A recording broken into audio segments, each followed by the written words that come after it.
আমরা এই টিউটোরিয়ালের মাধ্যমে শেখার চেষ্টা করব ArcGIS এ কিভাবে ইরেজ টুলকে অ্যাপ্লিকেশন করতে হয়। তো আমাদের কাছে এখানে একটি বিল্ডিং ফাইল আছে, এই যে সেভ ফাইল বিল্ডিং, আমরা এটাকে ডিজিটাইজেশন করেছি।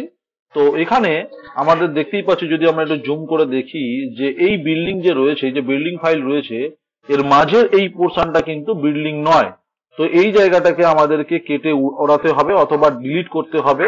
এর যে পদ্ধতি, তাকে আমরা যে টেকনিকের মাধ্যমে ArcGIS এ করে থাকি সেটাকে ইরেজ বলা হয়।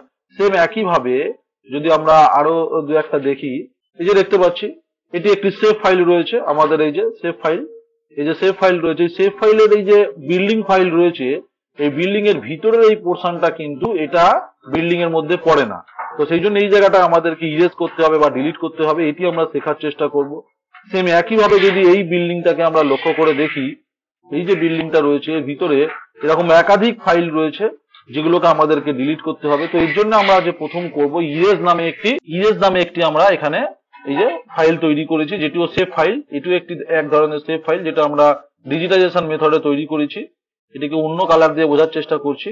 আমরা এই পোর্শন গুলোকে ইরেজ করে দেবো এখান থেকে, এই সেভ ফাইল থেকে। আমরা যদি দেখি, এই যে সেভ ফাইলটাকে যদি কখনো আমাদের বিল্ডিং সেভ ফাইলকে যদি ফিল করি বা ফিল কালার দিই, তাহলে দেখতে এরকম লাগবে।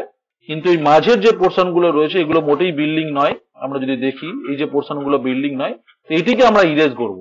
এর জন্য আমাদেরকে প্রথম যেতে হবে, আমরা যাব ArcGIS এর গিয়ে টুলবক্সের মধ্যে যাব।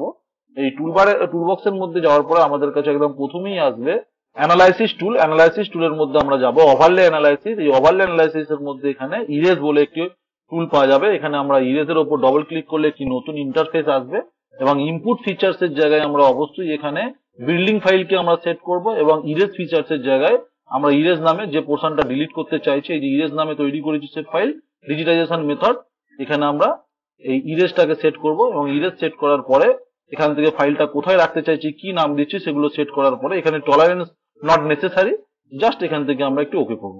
এবং ইরেজ এখানে কমপ্লিট হওয়ার সঙ্গে সঙ্গে আমরা দেখতে পাচ্ছি একটি নতুন ফাইল তৈরি হয়েছে। এই যে বিল্ডিং ফাইল নতুন তৈরি হয়েছে, আমরা দেখতেই পাচ্ছি এই যে বিল্ডিং ফাইল আমাদের নতুন তৈরি হলো, যার এই মাঝের পোর্শন গুলো কিন্তু কমপ্লিটলি ইরেজ হয়ে এখানে এসেছে।